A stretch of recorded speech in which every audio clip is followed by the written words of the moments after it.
Donc, c'est Et absolument là, pas tu parles efficace. que. Donc, on ne recommande plus d'utiliser la fluoration de l'eau en Angleterre. Et ça, est-ce que tu parles à des concentrations de 0,15 ppm? Que ça Non, à donnerait la concentration de 0,7 parties à par million, que ça ne 0,7, serait pas seulement efficace. 1%. Wow! OK.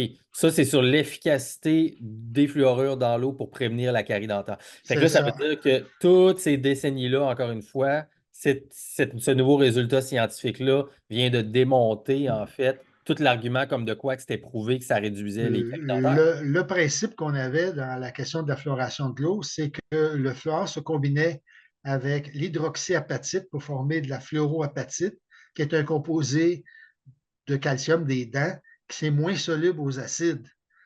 Donc, c'est moins susceptible à la carie dentaire. Ouais. Mais pour que ça arrive à ça, il faudrait une concentration dans les mailles des dents d'au moins 50 de fluoroapatite. Et même en buvant de l'eau fluorée toute sa vie, on n'atteint pas 2 ou 3 de fluoroapatite. Donc, l'hypothèse de départ de la fluoration de l'eau est absolument pas valable. Comme on ne contrôle pas la quantité d'eau qu'on boit, on ne contrôle pas la dose qu'on administre. C'est ça. Il y a des gens qui vont en recevoir trop, il y a des gens qui n'en recevront pas assez. Donc, si c'est juste efficace à 1 ça ne fait pas grande différence pour ceux qui n'en boivent pas puis ceux qui en boivent.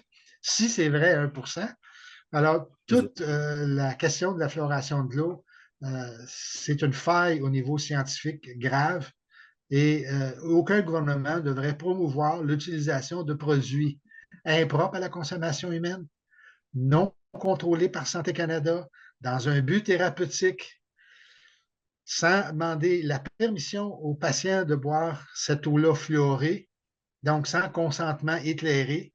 Exact. Alors, je dis un paquet d'éléments avec des risques de diminuer le quotient intellectuel et sans que personne soit responsable. Les villes sont 100% responsables de la fluoration de l'eau, mais aucun gouvernement leur donne cette information-là.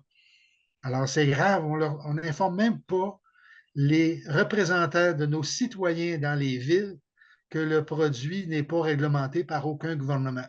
Ça prend des maires courageux pour se tenir debout comme le dude, la femme ou le monsieur de Trois-Rivières, monsieur, hein, Oui, ben Trois-Rivières de c'est se tenir juste debout. parce qu'il était bien tanné de se faire talonner par les opposants à la fluoration de l'eau, puis pas être capable de donner des réponses parce que la santé publique n'avait pas les réponses. Tu sais, c'est C'est con. grave que la santé publique n'a même pas les études de toxicologie qui démontrent que c'est sécuritaire, que ce n'est pas neurotoxique, que ce n'est pas génotoxique, c'est-à-dire que ça n'endommage pas les gènes, que ce n'est pas cytotoxique pour endommager les cellules, ça n'affecte pas la reproduction. Alors, il y a un paquet d'éléments sur lesquels il y a énormément d'études, puis qu'on ne veut pas les voir, parce qu'on veut protéger avant tout une mesure de santé publique, et c'est la seule mesure de prévention que les dentistes ont, à part de se brosser les dents.